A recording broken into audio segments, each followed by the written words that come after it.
Hello friend, welcome to my YouTube channel maths by Sarvin sir में आपका स्वागत है। दोस्तों, ये परसेंटेज के सीरीज में आपके लिए एक नया वीडियो लेकर हाजिर हुआ हूँ। यदि आपने इससे पहले का वीडियो नहीं देखा है तो जाकर पहले का वीडियो देखें, तभी आपको निश्चित रूप से इस वीडियो का ज्यादा से ज्यादा लाभ मिलेगा। प्रतिशत का सवाल जो हमारा मेंसुरेशन से संबंधित पूछेगा, उसमें हमें कुछ फार्मूला की आवश्यकता पड़ेगी। वो फार्मूला हमने इस स्लाइड में डाल दिया है, इसे एक बार गो थ्रू हो लेना है, देख लेना है, इसी आधार पे आगे का सवाल बनेगा। ठीक है। इसमें कुछ और हम समझाना चाहते थे। इसमें हम आपको बताए थे कि जो भी कांस्टेंट वैल्यू आएगा प्रतिशत वृद्धि या कमी निकालते वक्त फॉर्मूले में, उसे हमें कोई मतलब नहीं रहता है। क्यों नहीं मतलब रहता है, यहां पे वो चीज समझना है। जैसे एक वर्ग की भुजा में 10% की वृद्धि कर दी जाती है, ठीक है, तो उसके क्षेत्रफल में कितने प्रतिशत की वृद्धि आएगी। देखिए दोस्त, तो यानी 10% की वृद्धि 1/10 हो गया, तो यानी नया भुजा 11 हो जाएगी और पहले वाली 10 हो जाएगी। ठीक है, तो पहले वाले आयतन क्या हो जाएगी, वर्ग परिमाप क्या हो जाएगी, पहले वाले परिमाप यानी 4 × 10 और नया वाले परिमाप 4 × 11। तो जब हम फार्मूला में इसे लिखते हैं तो डायरेक्ट हम ऐसे ही लिख लेते हैं, यानी 4 × 11, नया वाला ऊपर और पहले वाले नीचे। ठीक है, देखिए यहां पे जो कांस्टेंट वैल्यू है वो हमारा कट जाएगा, तो जो बाद में कट रहा है उसे कांस्टेंट को लिखने से फायदा क्या है, और हमारा समय की बर्बादी है। ठीक है, तो जो भी कांस्टेंट हो जाएगा उससे हमें कोई मतलब नहीं होता है, पहले ही छोड़ देंगे, उससे कोई मतलब नहीं रखेंगे। ठीक है, यहां पे एक चीज और समझते हैं। जैसे बेलन का प्रश्न में कह रहा है कि बेलन का वर्ग पृष्ठ क्षेत्रफल है, ये देखिए 2πr। प्रश्न में कहेगा इसकी ऊंचाई में 10% की वृद्धि कर दी जाती है। ठीक है, अगर ऊंचाई में वृद्धि कर रहा है तो क्षेत्रफल में प्रभाव पड़ेगा, तो वही क्षेत्रफल में प्रतिशत वृद्धि या कमी निकालेगा। देखिए, अगर प्रश्न में सिर्फ एच में वृद्धि कर दिया जाए, ऊंचाई में वृद्धि कर दिया करने को बोले, तो सिर्फ ऊंचाई में वृद्धि कर रहा है, यानी आर में तो वृद्धि नहीं कर रहा है, तो आर तो कांस्टेंट हो जाएगा ना। तो जहां हमें कांस्टेंट वैल्यू मिल गई उससे तो कोई मतलब ही नहीं है, फिर इसे काट देंगे। फिर क्षेत्रफल किससे रिलेटेड होगा, सिर्फ एच से रिलेटेड होगा। ठीक है, वैसे ही सवाल बनाएंगे। अगर यहाँ पे देखिए बेलन का आयतन में निकालने का दे में क्या प्रभाव पड़ेगा। अगर प्रश्न में कहा कि त्रिज्या में 10% की वृद्धि की जाती है और ऊंचाई के बारे में कुछ नहीं बोला, अगर ऊंचाई में वृद्धि की जाती है तो उसको भी वृद्धि करके कैलकुलेट कर लेंगे, लेकिन ऊंचाई के बारे में कोई चर्चा ही नहीं किया है, तो यानी कांस्टेंट हो जाएगी। कांस्टेंट या जहां कांस्टेंट हो गई उससे हमें मतलब नहीं है, क्योंकि अगर नया आयतन लिखेंगे तो क्या हो जाएगा, 4 मान लेते हैं कि नया R1 हो गया, R1² गुने H तो सेम ही रहेगा दोस्त, और पहले वाला तो पाई, पहले वाला तो R है, R गुने H। देखिए तो यहां सेम कौन लग रहा है, ये कांस्टेंट वैल्यू है, पाई कट गया, H कट गया, A² होगा। तो देखिए तो जो कांस्टेंट था वो कट गया, यानी हमें क्या किससे मतलब है, तो जो जिसमें वृद्धि हो रही है हमें सिर्फ उससे ही मतलब है, तो वो पहले ही जो कांस्टेंट हो जाता है उसे पहले ही हम हटा लेते हैं कि हमें ज्यादा समय ना लगे। ठीक है, चलिए आगे प्रश्न इस पे सोल्व करेंगे।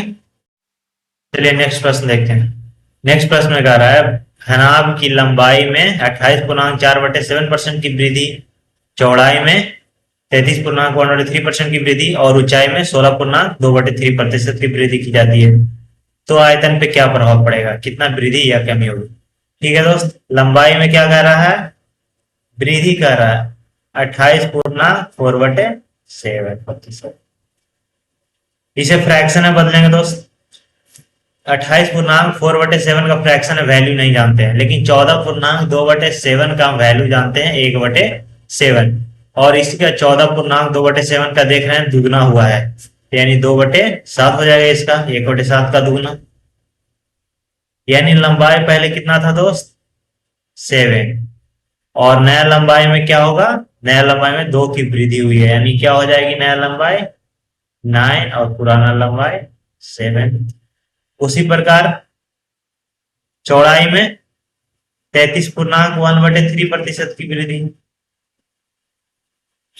इसका वैल्यू कितना होता है फ्रैक्शन में 1/3, यानी पहले भी कितनी थी 3 और 1 की वृद्धि हो गई, तो कितना हो जाएगी नया भी, जो नया भी हमारा प्राप्त हुआ 4 होगी और पुराना वाला 3 थी। उसी प्रकार एच हुआ है, एच में कितना वृद्धि हुई 16.2/3 प्रतिशत वृद्धि हुई है। फ्रैक्शन में वैल्यू कितना हो जाएगा 1/6। पहले एच कितना था 6 और नया वाला 1 बढ़ा है, यानी नया वाला कितना हो जाएगी 7 और पुराना वाला 6। ठीक है। आयतन क्या होता है दोस्त, आयतन में प्रभाव पूछ रहा है ना, तो आयतन घनाभ का होता है एल बी एच, एल गुने बी गुने एच। चलिए सोल्व करते हैं। नया वाला एल ऊपर हो जाएगा और पुराना वाला नीचे, 9/7 4/3 7/6। देखिए वृद्धि वाला जितना एल बी एच है यानी भुजाएं हैं वो कहाँ है, ऊपर में है। एल बी एच तीनों गुना है, तो यानी नया आयतन ऊपर में है और पुराना वाला भुजा, पहले वाली भुजा वृद्धि से पहले वाली भुजा नीचे है, यानी वृद्धि से पहले वाले आयतन नीचे होगी। कैलकुलेट करते हैं, 7 से खत्म हो गया, 6 18 और 9 चौका 36, यानी ये दोनों से 9 चौका 36 दो मरतबे कट जाएगा, 18 दूना 36, यानी कितना आ गई 2। 2 सिर्फ अगर पूर्णांक के रूप में है तो सिर्फ 2 है, लेकिन अगर भिन्न के रूप में लिखेंगे तो इसे लिखेंगे 2/1। 2 के नीचे कुछ नहीं है तो 1 है, यानी पहले वाले आयतन हमारा कितना थी 1 और नया आयतन कितना हो गई 2 हो गई, यानी वृद्धि हुई है। कितने की वृद्धि हुई है 1 की वृद्धि हुई है। 1 की वृद्धि कितने में, तो पहले 1 थी, पहले वाले से तुलना करेंगे, 1/1 फ्रैक्शन में है और इसे प्रतिशत में बदलेंगे तो 100 से गुना करेंगे, कितना आ गया 100% की वृद्धि आई है। कौन सा, ए नंबर ऑप्शन हमारा सही है। चलिए नेक्स्ट प्रश्न देखते हैं। देखिए ये प्रश्न बिल्कुल उसी टाइप का है, लंबाई में कह रहा है 10% की कमी। 10% की कमी, 10% का फ्रैक्शन में वैल्यू 1/10 हो जाएगा, यानी 1 कमी 9 में, 10 में 1 कमी यानी 9 हो जाएगी नया। पहले वाली एल कितनी थी 10 और 1 कम जाएगी। बी, बी में कह रहा है 11.1/9% की कमी, इसका फ्रैक्शन वैल्यू 1/9 होता है, यानी 1/9। पहले वाले बी कहां होगी 9 होगी, उसमें 1 की कमी, यानी नया वाली बी कितनी हो गई 8 और पहले वाली 9। एच उसी प्रकार कितना हो जाएगी दोस्त, एच में कह रहा है 12.1/2 की कमी, इसका फ्रैक्शन वैल्यू 1/8 होगा, यानी 8 में 1 कम हो जाएगी, पहले वाली एच कितनी होगी 8 और उसमें 1 की कमी, इतना कितना होगी 7। आयतन क्या होती है एल बी एच 9/10 गुने 8/9 गुने 7/8। दोस्तों देखिए नया जो कमी होने के बाद हमारा एल बी एच ऊपर में है, यानी ऊपर में हमारा नया आयतन आएगा कमी होने के बाद, और पहले वाली जो भुजा थी एल बी एच वो नीचे में है, यानी पहले वाला आयतन नीचे में होगा। देखिए कैलकुलेट करते हैं, 9 से 9 खत्म, 8 से 8 खत्म, कितना हो गए 7/10। पहले आयतन कितना थी, यानी पहले वाला आयतन तो नीचे कैलकुलेट करके आई है और नया वाले आयतन ऊपर, यानी आयतन में देखिए तो कितने पहले की तुलना में कमी आई है 3 की तुलना कम आई है, किसके तुलना में 10 के तुलना में। और 3/10 का प्रतिशत में वैल्यू कितना होता है दोस्त 30%, यानी 30% की कमी हुई है सी नंबर ऑप्शन हमारा आंसर हो गया। चलिए नेक्स्ट प्रश्न देखते हैं। ये भी प्रश्न बिल्कुल सेम उसी प्रकार है। कह रहा है लंबाई में 20% की वृद्धि, लंबाई में 20% की वृद्धि, 20% का फ्रैक्शन वैल्यू 1/5, यानी पहले क्या था एल 5 था, उसमें 1 की वृद्धि हो गई तो कितना हो गई, नया एल 6 हो गई। और चौड़ाई में कह रहा है कितने प्रतिशत की कमी कर दिया जाए, चौड़ाई हमें पता नहीं है, कि आयतन में वॉल्यूम में क्या हो जाए 10% की कमी, 10% फ्रैक्शन वैल्यू 1/10, यानी पहले वॉल्यूम कितना हो जाएगी 10 और नया वाला 10% की कमी ना, यानी 1 की कमी, यानी नया वाला वॉल्यूम 9 हो जाएगी। दोस्तों वॉल्यूम क्या होता है, आयतन L गुने B गुने H।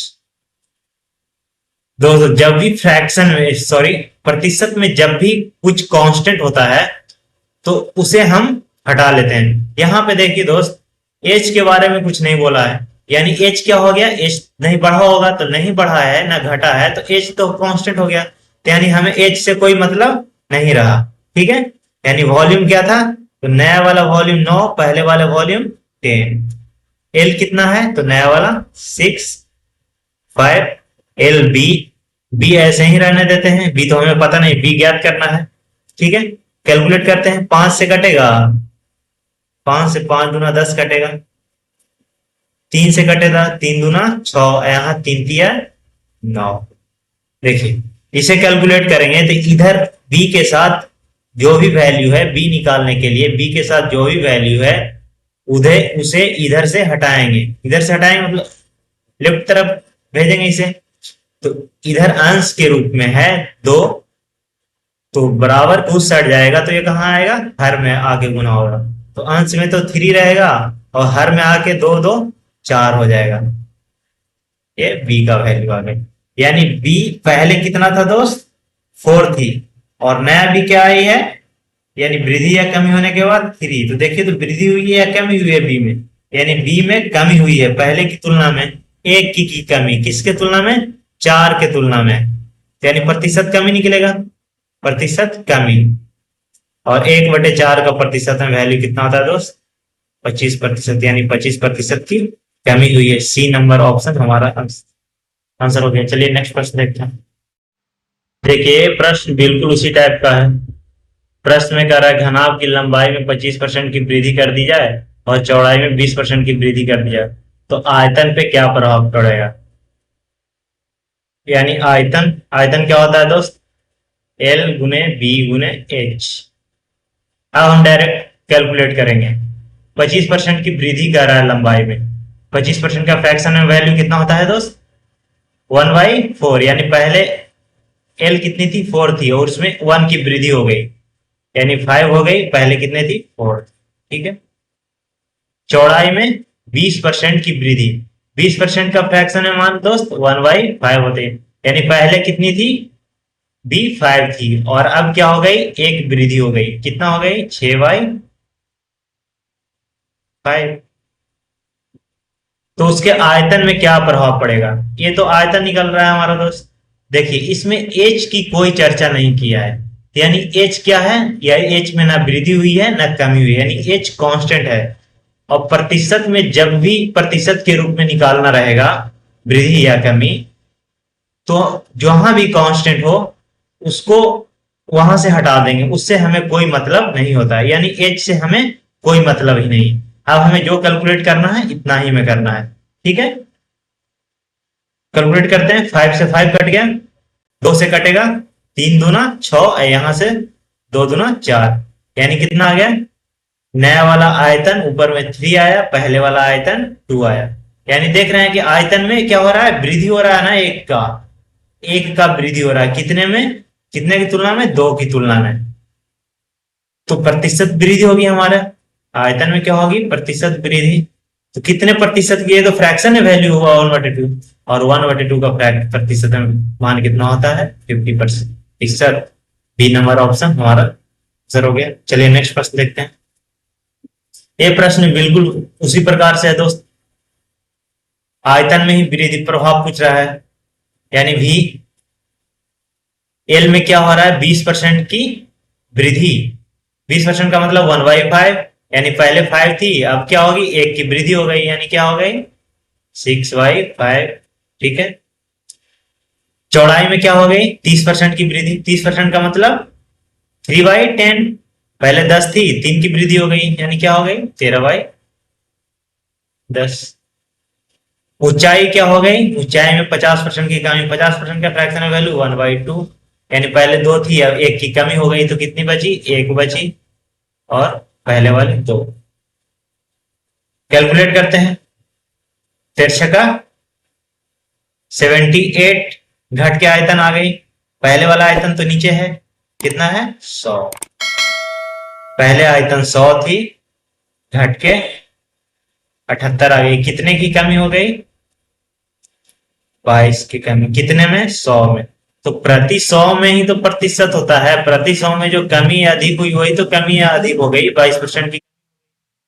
अगर इसे सॉल्व कर लेते हैं एक बार, 22 की कमी कितने में, 100 में, और प्रतिशत को फ्रैक्शन को प्रतिशत में बदलने के लिए 100 से गुना। आ गया उतना है 22%। 22% में क्या आई है, कमी आई है। देखिए पहले वाला के बाद वाला क्या आई है, कम है पहले वाले से, यानी 22% की कमी। बी नंबर ऑप्शन हमारा।